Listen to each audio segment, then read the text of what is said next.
Hello everyone, आप सभी का स्वागत है आपके अपने यूट्यूब चैनल एटीएस क्लासेस में। मैं उम्मीद करता हूँ आप सभी लोग स्वस्थ और सुरक्षित है और अपना पढ़ाई पे ध्यान दे रहे हैं। इस वीडियो में हम लोग बात करने वाले हैं आरआरबी एनटीपीसी 29 अप्रैल का जो पेपर हुआ था 2016 में, उसका जितना भी जनरल अवेयरनेस का जो क्वेश्चन है वो डिस्कस करूँगा और हर एक क्वेश्चन के जो कुछ बैकग्राउंड इन्फॉर्मेशन होंगे वो भी डिस्कस करूँगा, जो और भी मतलब एग्ज़ाम्स में उससे रिलेटेड क्वेश्चन आते हैं। ठीक है, तो चलिए स्टार्ट करते हैं। क्वेश्चन नंबर 1 क्या है कि to take the revenge for the Jallianwala Bagh massacre who killed general O'Dwyer in London. London में भैया किसने उसको मारा था, जनरल ओडायर को? तो भैया उसका आंसर क्या है? सरदार उधम सिंह। मतलब इसका आंसर हो जाएगा थर्ड हो जाएगा। ठीक है, तो सरदार उधम सिंह ने किसको मारा था? जनरल ओडायर को मारा था। कहाँ पे? लंदन में मारा था।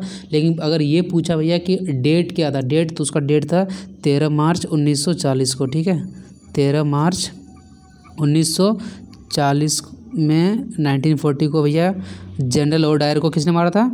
आपका सरदार उधम सिंह ने। लेकिन अगर कुछ भगत सिंह से रिलेटेड जो क्वेश्चन जैसे कि आपके आते हैं कि इनका जो बर्थ हुआ था, डेट ऑफ बर्थ इनका क्या था, तो इनका जो डेट ऑफ बर्थ था 28 सितंबर 1907। ठीक है, 1907 का था। और ये इनका डाइड मतलब भैया बहुत कम एज में, आपको पता होगा ये फांसी पे चढ़े थे। तो उनका जो मतलब कब इनका डेथ हुआ था, शहीद कब हुए थे, तो वो डेथ है आपका 23 मार्च।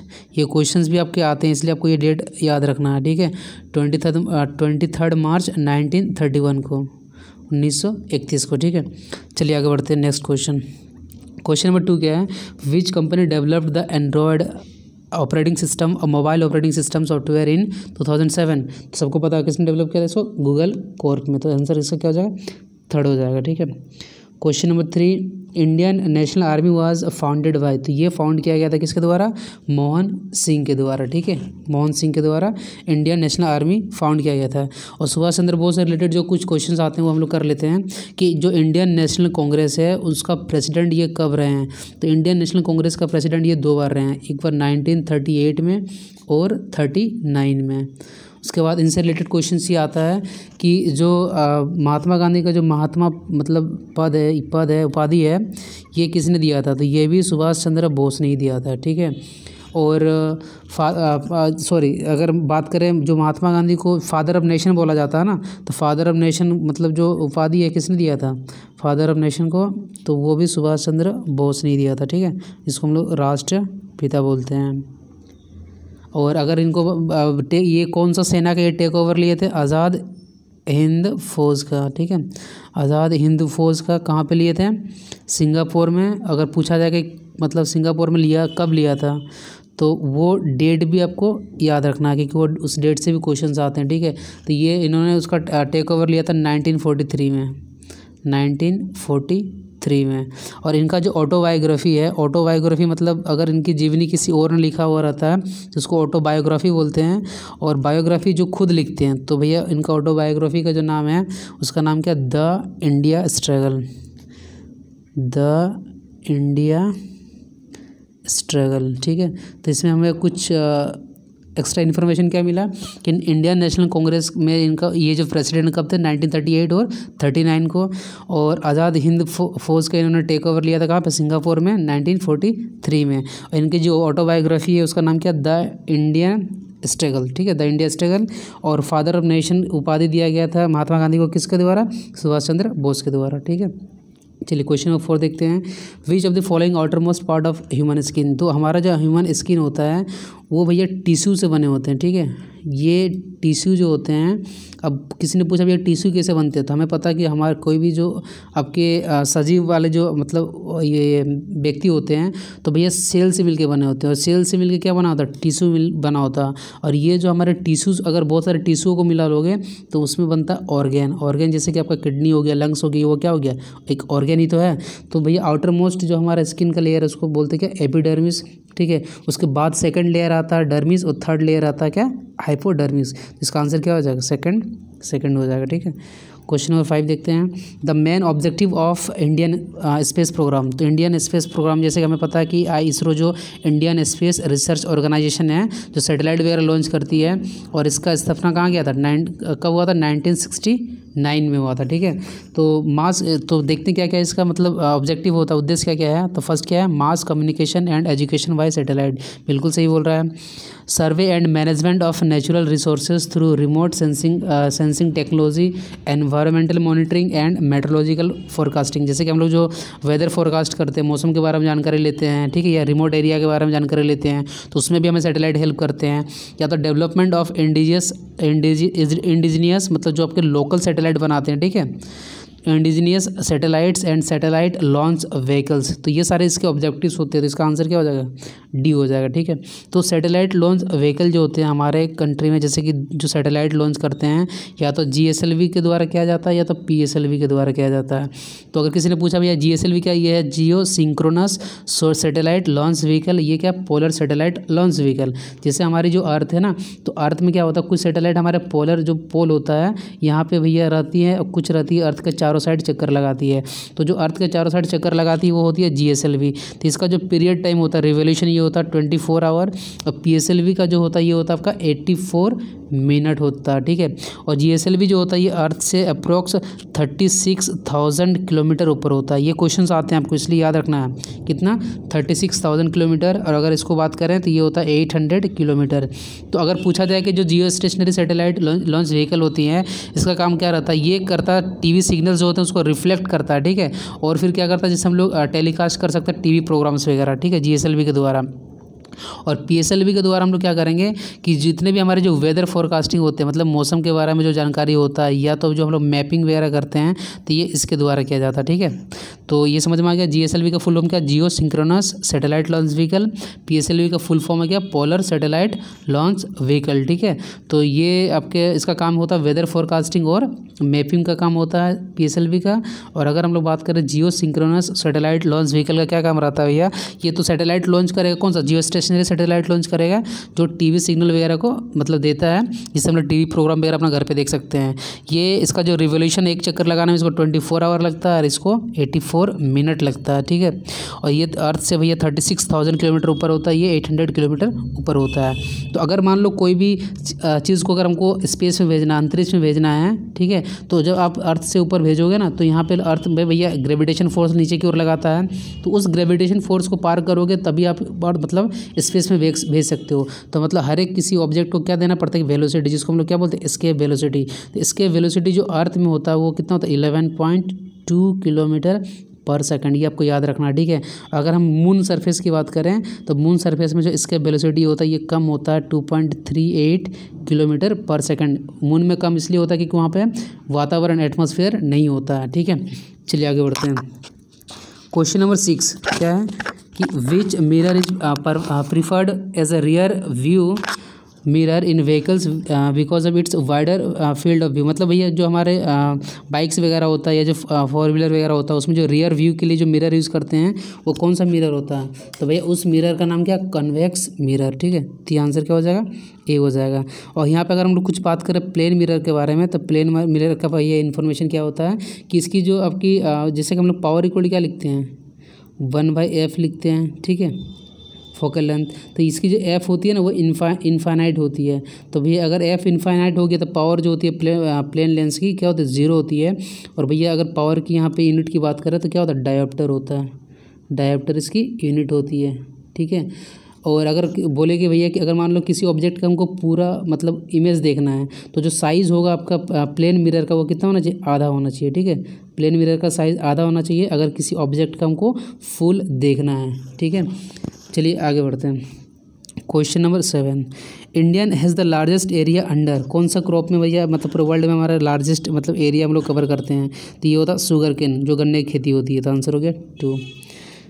Next question, which among the following network topology is the highest transmission period होता है। ठीक है, तो हाईएस्ट ट्रांसमिशन स्पीड की बात कर रहा है, तो भैया हाईएस्ट ट्रांसमिशन स्पीड जो होता है वो होता है LAN मतलब लोकल एरिया नेटवर्क। ठीक है, क्योंकि अगर मान लो लोकल एरिया नेटवर्क में अगर कम लोगों को देगा तो भैया स्पीड ज़्यादा रहेगा। ठीक है, WAN क्या होता है, ये आपका होता है वाइड एरिया नेटवर्क, और MAN होता है आपका, मैन क्या होता है, मेट्रोपॉलिटन एरिया नेटवर्क होता है। ठीक है, तो क्वेश्चन नंबर 9 देखते हैं। Increase in carbon dioxide in atmosphere caused by which of the following, मतलब अगर हमारे एटमॉस्फेयर में अगर कार्बन डाइऑक्साइड बढ़ जाएगा तो क्या होगा। तो कार्बन डाइऑक्साइड को हम लोग बोलते हैं ग्रीन हाउस गैस, ठीक है। ग्रीन हाउस गैस वो होती हैं जिनके कारण हमारा जो अर्थ का जो होता है, धरती जो होती है उसकी टेम्परेचर जो होती है बढ़ेगी, ठीक है। अगर धरती का टेम्परेचर बढ़ने लगेगा तो आइस जो होती है, बर्फ़ जो होती है भैया, वो क्या करेगी, पिघलने लगेगी। और इसका पिघलने से क्या होने लगेगा, जो हमारे आइलैंड होती है, टापू वाली जो कंट्री होती है, जो जगह होती है, वो क्या करेगी, डूबने लगेगी, ठीक है। इसलिए हम लोग चाहते हैं ग्रीन हाउस गैस जो होती है वो कम हो। तो CO2 जो होती है भैया सबसे खतरनाक आपकी, मतलब सबसे ज़्यादा ये क्या करता है, ग्रीन हाउस गैस का मतलब काम करता है एटमॉस्फेयर में। तो ये हमारे एटमॉस्फेयर में, मतलब अब बात करें वातावरण में कैसे बढ़ता है, तो excessive use of fossil fuels, fossil fuels जो हम लोग यूज़ करते हैं जैसे कि पेट्रोल वगैरह, डीजल वगैरह, तो उसके कारण भी बढ़ता है। डिफॉरेस्टेशन मतलब जंगलों की कटाई करते हैं, पेड़ पौधों की, इसलिए होता है। Increase in number of vehicles, जितना ज़्यादा आप गाड़ी चलाओगे उतना ज़्यादा फॉसिल फ्यूल का यूज़ करोगे। Excessive use of solar heater, नहीं सोलर हीटर तो भैया आपका एक रिन्यूएबल सोर्स ऑफ एनर्जी हो गया, तो ये नहीं होगा आंसर, मतलब ये नहीं होगा तो आंसर क्या हो जाएगा, सी हो जाएगा, 1 2 3, ठीक है। तो 4 हो गया आपका आंसर। अब देखते हैं क्वेश्चन नंबर 10 क्या है। अब हमको चेक करना है कि भैया डायनामिट का जो इन्वेंशन किसने किया था, अल्फ्रेड नोबल, मतलब पी का हो गया सी। डायनेमो का जो अगर बात करें तो क्या किसने किया था, क्यू का बी हो गया, ठीक है। इलेक्ट्रॉन का जे थॉमसन ने किया था। और प्रोटॉन का किसने किया था, रदरफोर्ड ने किया था, ठीक है। तो इसका आंसर हम लोग को अगर यहाँ से देखने से पता चल रहा है क्या, पी का सी, क्यू का बी, आर का ए और इसका डी, तो आंसर हो जाएगा 2। कुछ अगर बेसिक इन्फॉर्मेशन की बात करूँ तो जैसे कि यहाँ पे आपको इलेक्ट्रॉन का जो खोज किया था, तो यह तो समझ में आ गया कि इलेक्ट्रॉन का खोज जे थॉमसन ने किया था, ठीक, जे थॉमसन ने। प्रोटॉन का खोज किसने किया था, प्रोटॉन का किया था आपका रदरफोर्ड ने, प्रोटॉन का क्या था, रदरफोर्ड ने, ठीक है। लेकिन पूछा जाएगा कि जो न्यूट्रॉन होता है, भैया न्यूट्रॉन का खोज किसने किया था, न्यूट्रॉन का खोज किया था जेम्स चैडविक ने, ठीक है। जेम्स चैडविक ने न्यूट्रॉन का खोज किया था, ठीक है। और इसमें अगर पूछा जाए कि इलेक्ट्रॉन का जो मास होता है ये कितना होता है, तो इसका मास होता है 9.1 × 10⁻³ kg। और इलेक्ट्रॉन जो होता है नेगेटिव चार्ज होता है, तो इसकी जो चार्ज होता है भैया कितना होता है, चार्ज होता है इसका -1.6 × 10⁻⁻19 कूलम होता है, ठीक है। और अगर पूछा कि भैया प्रोटॉन का मास कितना होता है, तो प्रोटॉन का जो मास होता है ये होता है आपका 1.67 × 10⁻⁻27 kg होता है, ठीक है। 10⁻⁻27 kg होगा, ठीक है। अगर इसका चार्ज पूछेगा तो चार्ज भैया सेम रहेगा, लेकिन ये प्लस साइन में होता है, ठीक है। तो यहाँ पे इलेक्ट्रॉन का खोज किसने किया था, जे थॉमसन ने। प्रोटॉन का खोज रदरफोर्ड ने। न्यूट्रॉन का खोज जेम्स चैडविक ने। मास इलेक्ट्रॉन का कितना होगा, 9.1 × 10⁻⁻31 kg। चार्ज होगा -1.6 × 10⁻⁻19 कूलम। तो कोई भी एटम जो होता है, एटम के अंदर होता है न्यूक्लियस, तो न्यूक्लियस के अंदर क्या होता है, न्यूट्रॉन प्लस प्रोटॉन होता है, ठीक है। और चारों साइड में इलेक्ट्रॉन क्या करता है, चक्कर लगाता है। तो अगर मैं बात करूँ 6C12, जैसे ये कार्बन का क्या हो गया, 6 हो गया उसका एटॉमिक नंबर और 12 हो गया उसका मास नंबर, ठीक है। तो यहाँ से आता है कि मास नंबर बराबर हम लोग क्या लिखते हैं, तो मास नंबर बराबर होता है आपका नंबर ऑफ प्रोटॉन, ठीक है, number of proton plus number of neutron होता है, ये होता है मास नंबर =, ठीक है। चलिए आगे बढ़ते हैं। और पूछा जाए कि जो न्यूक्लियस होता है, न्यूक्लियस का खोज किसने किया था, तो न्यूक्लियस का भी खोज भैया रदरफोर्ड ने ही किया था, ठीक है। न्यूक्लियस का भी खोज रदरफोर्ड ने ही किया था, जिन्होंने प्रोटॉन का खोज किया है, ठीक है। चलिए आगे बढ़ते हैं। Question number 11, who is the author of famous autobiography dreaming big my journey to connect India. तो ये जो भैया इनके जो ऑटोबायोग्राफी थे उनका नाम क्या था, सैम पित्रोदा। लेकिन जो अब्दुल कलाम है भैया, मतलब डॉक्टर APJ अब्दुल कलाम जो हमारे पूर्व राष्ट्रपति थे, इनके भी कुछ फेमस बुक्स है जिनका भैया मतलब एग्ज़ाम में आते रहता है, ठीक है। तो इनका जैसे हो गया इग्नाइटेड माइंड, ये इनकी बुक्स है, ठीक है। उसके बाद आपका हो गया विंग्स ऑफ फायर, ठीक है। उसके बाद हो गया इनका माई जर्नी, ये सारे फेमस बुक है जो एग्ज़ाम में आती है। तो इग्नाइटेड माइंड हो गया, विंग्स ऑफ फायर हो गया, माई जर्नी हो गया, ठीक है। अगर मैं बात करूं पंडित जवाहरलाल नेहरू की, तो पंडित जवाहरलाल नेहरू के भी कुछ बुक्स है जो भैया क्वेश्चन में पूछे जाते हैं, एग्ज़ाम में पूछे जाते हैं। जैसे कि कौन सा आपका हो गया, जैसे कि द डिस्कवरी ऑफ इंडिया, ये पंडित जवाहरलाल नेहरू के द्वारा लिखी गई है, ठीक है। या तो bunch of old bunch of old letters, ठीक है। उसके बाद अगर हम बात करें तो आपका एक मतलब इनके द्वारा और भी मतलब बहुत सारे बुक्स लिखे गए, लेकिन ये आपके दो इंपॉर्टेंट है, ये आपको याद रखना, ठीक है। और सरोजिनी नायडू के द्वारा बात करें तो इनके द्वारा कौन कौन सी बुक्स लिखी गई है, द गोल्डन थ्रेशोल्ड, ये बुक भी पूछा जाता है, ठीक है, द गोल्डन थ्रेशोल्ड। और एक बुक लिखी गई थी इनके द्वारा, the bird of time, the bird of time, ठीक है, सरोजिनी नायडू के द्वारा। पूछा जाएगा कि अगर इंदिरा गांधी के द्वारा कौन सी बुक लिखी गई है, तो इंदिरा गांधी के द्वारा भैया बुक लिखी गई थी माय ट्रूथ, माय ट्रूथ, ठीक है। और डॉक्टर सर्वपल्ली राधाकृष्णन, ठीक है, इनके द्वारा कौन सा बुक लिखा गया है, Hindu view of life, Hindu view of life, ठीक है। अगर मैं बात करूँ सुभाष चंद्र बोस, ये भी बुक का नाम पूछा जाता है, इनके द्वारा कौन सा बुक लिखा गया है, इस बुक का नाम है क्या, द इंडिया स्ट्रगल, ये इनकी ऑटोबायोग्राफी है, ठीक है, ये इन्होंने खुद नहीं लिखा है। तो ये कौन सी बुक है, द इंडिया स्ट्रगल। तो चलिए आगे बढ़ते हैं। नेक्स्ट क्वेश्चन क्या है, देखिए ये क्वेश्चन क्या है कि इसमें क्वेश्चन पूछा गया कि कौन सा ऐसा मतलब रिएक्शन है चारों में से जिसको हम लोग क्या बोलेंगे, आपका एंडोथर्मिक रिएक्शन है, ठीक है, एंडोथर्मिक रिएक्शन वो ऑलवेज होगा। तो इससे पहले हमें ये समझ में आना चाहिए कि भैया एंडोथर्मिक रिएक्शन क्या होता है। दो तरह के रिएक्शन होते हैं आपका, एक एंडोथर्मिक होता है और एक होता है एक्सोथर्मिक, ठीक है। मतलब अगर किसी रिएक्शन में अगर मान लो अगर उस रिएक्शन में अगर हमको उसमें हीट देना पड़ रहा है, मतलब अगर एनर्जी को देना पड़ रहा है, तो वो रिएक्शन कहलाती है कि एंडोथर्मिक रिएक्शन, मतलब ये हीट को कंज्यूम करता है, ठीक है, एनर्जी को कंज्यूम करता है। और अगर मान लो रिएक्शन हुआ और ये हीट आपको दे रहा है, आपको हीट मिल रहा है या एनर्जी मिल रहा है, क्योंकि हीट भी क्या एक एनर्जी का ही फॉर्म है, इसको बोलते हैं क्या, एक्सोथर्मिक रिएक्शन, ठीक है। एक्सोथर्मिक रिएक्शन में क्या होता है, इसमें हीट आपका रिलीज होता है। तो अगर मैं कुछ एग्जांपल्स की बात करूं, फर्स्ट कौन सा, एक्सोथर्मिक रिएक्शन की। एक्सोथर्मिक रिएक्शन मतलब जहां से आपको हीट मिलने वाला है, ठीक है, रिएक्शन होने के बाद आपको हीट यहां से मिलेगा। तो जैसे कि आपका हो गया बर्निंग ऑफ नेचुरल गैस, अगर आप बर्न करोगे किसको, गैस को, तो बर्न को गैस करोगे तो आपको हीट मिलने वाला है, ठीक है। रेस्पिरेशन, ये भी आपका एक एक्सोथर्मिक रिएक्शन होता है, ठीक है। अगर मैं बात करूं डिकम्पोजिशन ऑफ कंपोस्ट, मतलब जो हम लोग खाद वगैरह बनाते हैं, ठीक है, डिकम्पोजिशन ऑफ कंपोस्ट, तो ये भी कैसा रिएक्शन आपका एक्सोथर्मिक रिएक्शन है। और फिर इसका और एग्जांपल आता है क्या, कंबशन रिएक्शन। तो कंबशन रिएक्शन भी है आपका एक्सोथर्मिक रिएक्शन, ठीक है, जहाँ से आपका क्या करता है, ये हीट को रिलीज़ करेगा बाहर, आपको यहाँ पे हीट मिलने वाला है, ठीक है। लेकिन जस्ट इसका अपोजिट जो आपका होता है वो होता है एंडोथर्मिक। तो एंडोथर्मिक रिएक्शन एक ऐसा रिएक्शन होता है जो हीट को लेता है भैया, हीट लेने के बाद ही मतलब उसमें रिएक्शन होता है, ठीक है। तो इसके आपके कौन कौन से एग्जाम्पल हो गया, डाइजेशन, मतलब जैसे जो पाचन हम लोग करते हैं, खाना वाना जो खाते हैं, तो एक तरह का क्या एंडोथर्मिक रिएक्शन है। फोटोसिंथेसिस, मतलब पौधे जो अपना भोजन जिस प्रोसेस से बनाते हैं उसको हम लोग क्या बोलते हैं, फोटोसिंथेसिस। तो ये भी आपका एंडोथर्मिक रिएक्शन होता है। या तो डिकम्पोजिशन रिएक्शन, क्या हो गया आपका, डिकम्पोजिशन रिएक्शन, ये भी एक आपका एंडोथर्मिक रिएक्शन है। तो यही क्वेश्चन पूछा गया था कि इन चारों में से मतलब कौन सा एंडोथर्मिक रिएक्शन है, तो आंसर क्या हो जाए आपका, डिकम्पोजिशन। तो आंसर हो गया आपका थर्ड। क्वेश्चन नंबर 13 देखते हैं। अ ब्लू, वायोलेट और red flavonoid pigment found in plants is due to the presence of, तो ये आपका होता है कि इसको एंथोसायनिन के कारण। तो आंसर हो गया 3। Next question, when was the GSLV मतलब geo stationary geo synchronize satellite launch vehicle used in India for the first time. तो ये आपका 2000 मतलब ईस्वी जो होता है, मतलब उसमें यूज़ किया गया था फर्स्ट टाइम।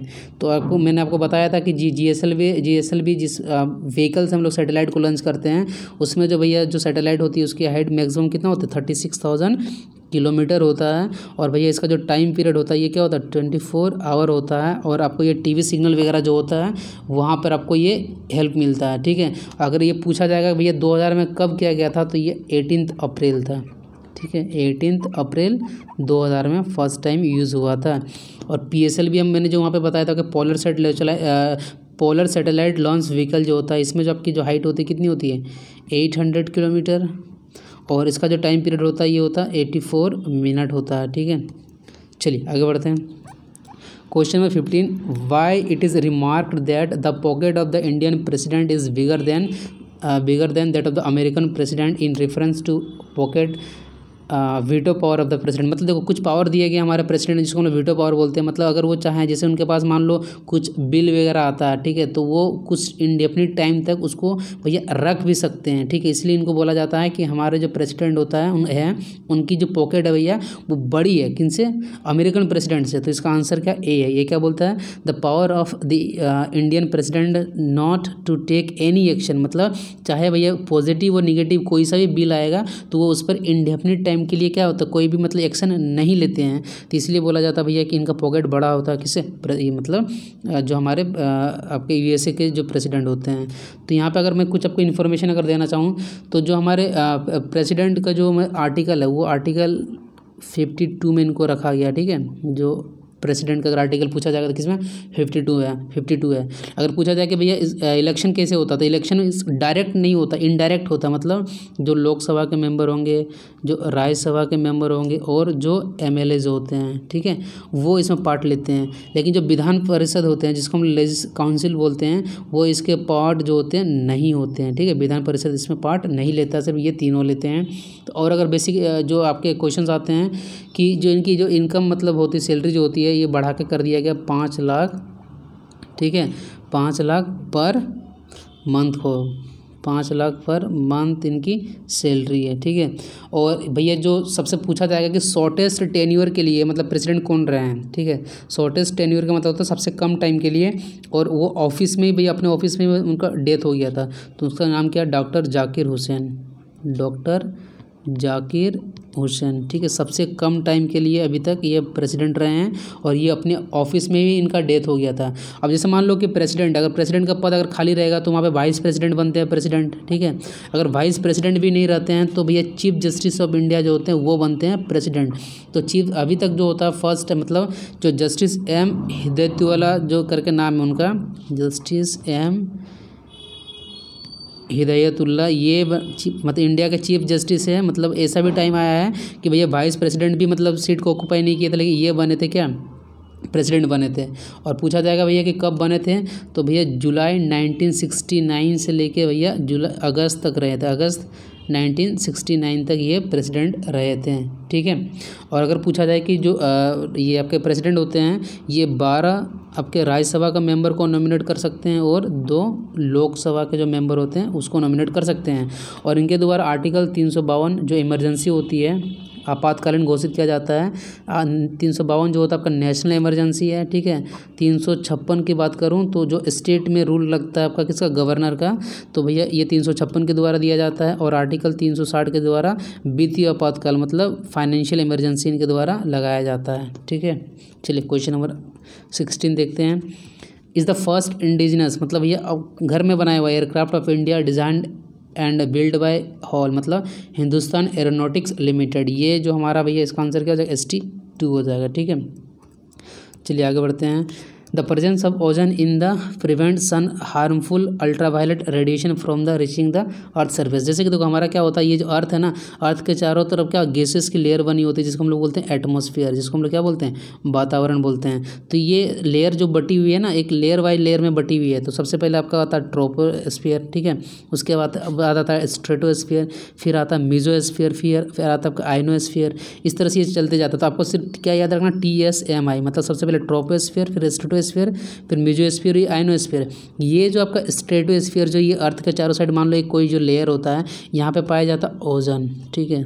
ये ओजन पाया जाता है। ओजन का फॉर्मूला क्या होता है, O3 होता है। ये क्या होता है, जो सूरज होता है, सूरज से निकलती है एक बड़ा हार्मफुल, ठीक है, बड़ा हार्मफुल क्या निकलता है, अल्ट्रावायलेट रे निकलता है। तो ये अल्ट्रावायलेट रे को क्या करता है ना, धरती में पहुँचने नहीं देता है। क्यों नहीं पहुँचने से क्या होगा, अगर अल्ट्रावायलेट रे अगर हमारे अर्थ में आता है तब ये जो स्किन कैंसर वगैरह की जो बीमारी होती है इसी से होता है, ठीक है, अल्ट्रावायलेट रे से होता है। तो उसको बचाता कौन है, उससे ओजन लेयर बचाता। तो ये ओजन लेयर कहाँ पे होता है, स्ट्रेटोस्फीयर में होता है। तो इसका आंसर क्या होगा, फर्स्ट हो जाएगा। Question number 18, which bank launched India's first contactless mobile payment solution. तो इसका आंसर हो जाएगा आपका ICICI ने फर्स्ट टाइम लॉन्च किया था, ठीक है। Oil zapper technologies to remove oil spills in ocean is developed by. तो ये आपका जो डेवलप किया गया था, ये डेवलप किया गया था आपका टेरी के द्वारा। ये टेरी का फुल फॉर्म क्या होता है? The energy and resource institute. ठीक है, द एनर्जी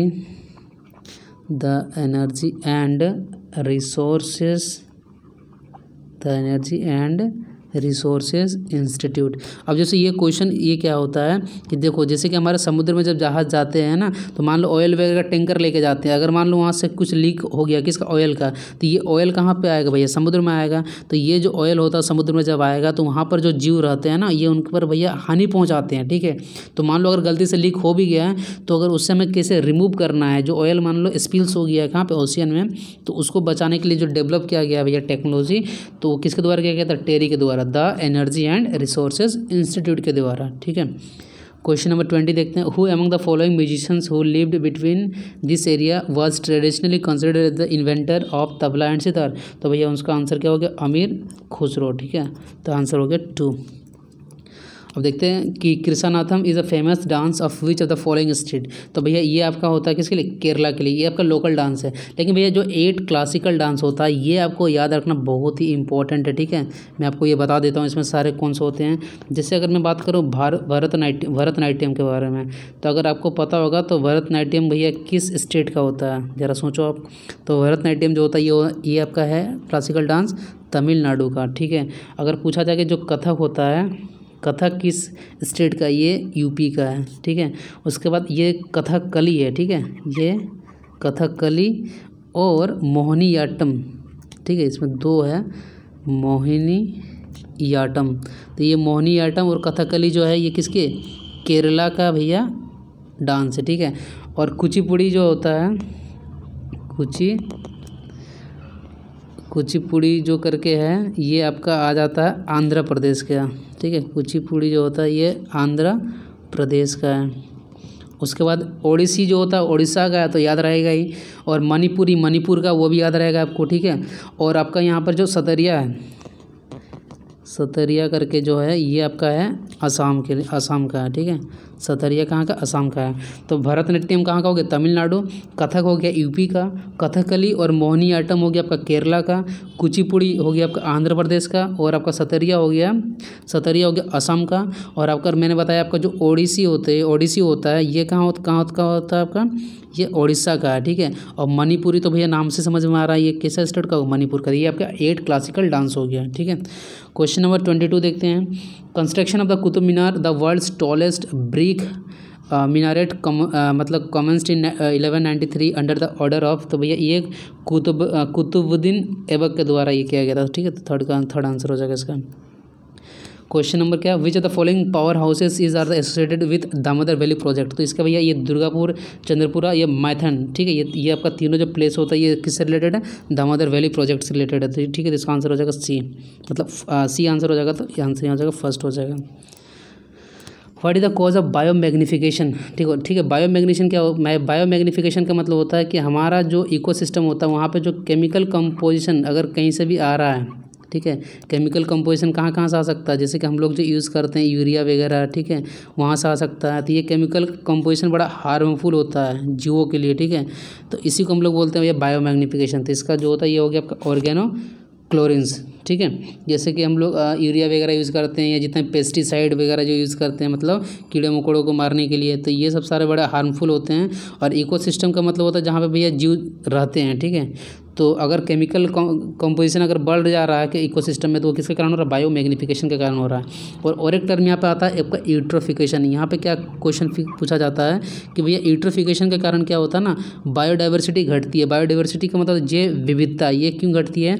क्योंकि ये क्या करता है ना, यूट्रोफिकेशन क्या होता है, सबसे पहले जो न्यूट्रिएंट होते हैं, न्यूट्रिएंट जैसे कि आपका नाइट्रोजन, फॉस्फोरस, पोटेशियम, ये बढ़ाते हैं किसी भी इकोसिस्टम में। न्यूट्रिएंट्स बढ़ाने से क्या होगा भैया, जीवों में भैया जो वृद्धि होगा ना बहुत ज़्यादा होगा। लेकिन भैया बहुत ज़्यादा वृद्धि होने के बाद एक टाइम ऐसा होता है कि वो कम भी होने लगता है। तो उसी प्रोसेस को हम लोग वहाँ पे यूट्रोफिकेशन बोल देते हैं। ठीक है, तो बायोमैग्निफिकेशन का मतलब क्या होता है कि केमिकल कंपोजिशन का बढ़ना होता है।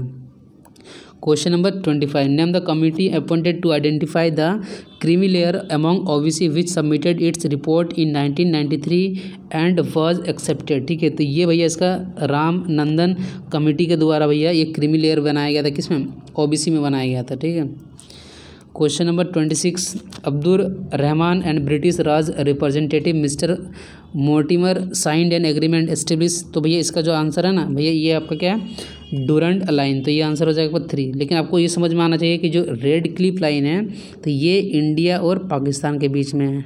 ठीक है, इंडिया एंड पाकिस्तान के बीच में जो है रेड क्लिफ लाइन है ये आपका 1947 में खींचा गया था। और अगर मैं बात करूँ डूरंड, तो ये जो आपका नाम था मतलब तो ये पूरा डूरंड नहीं था, ये था मोर्टिमर डूरंड। ठीक है, मोर्टिमर डूरंड। तो ये जो हमारा डूरंड लाइन है भैया ये आपका है पाकिस्तान एंड अफ़गानिस्तान के बीच में। ठीक है, पाकिस्तान एंड अफ़गानिस्तान के बीच में है। ये जो आपका खींचा गया था कब, 1893 को। ठीक है, 1893 को। भैया मोर्टिमर लाइन तो कुछ है ही नहीं, क्योंकि ये तो पूरा डूरंड का भैया पहले भी एक नाम लगा हुआ, तो वो उसका पूरा उसका नाम है। और मैकमोहन जो लाइन है आपका ये इंडिया एंड चाइना के बीच में है। ठीक है, इंडिया एंड चाइना के बीच में मैकमोहन है। तो रेड क्लिफ लाइन किसके बीच में, इंडिया और पाकिस्तान के बीच में। डूरंड लाइन किसके बीच में, पाकिस्तान और अफगानिस्तान के बीच में। मैकमोहन लाइन किसके बीच में, इंडिया और चाइना के बीच में। चलिए आगे बढ़ते हैं। Name the monument which signifies the seat of the holy Buddha where it is believed that Lord Buddha delivered his first sermon। sermon का मतलब क्या होता है, उपदेश दिए थे, मतलब फर्स्ट टाइम। तो वो कहाँ पे दिए थे, सारनाथ में दिए थे। ठीक है, तो आंसर हो जाएगा 4। Question number 28, was the first satellite launched by the US in 1958। तो भैया इसका आंसर क्या, एक्सप्लोरर 1। तो आप मुझे बताइए कि इंडिया का फर्स्ट सैटेलाइट क्या था। ठीक है, और मैं आपको बताना चाहूँगी ये 1975 में लॉन्च किया गया था भैया। ये भी क्वेश्चन एनटीपीसी में आया हुआ है। ठीक है, और फर्स्ट मिसाइल की जो हमारे नाम है भैया वो है पृथ्वी। फर्स्ट मिसाइल क्या है, पृथ्वी है।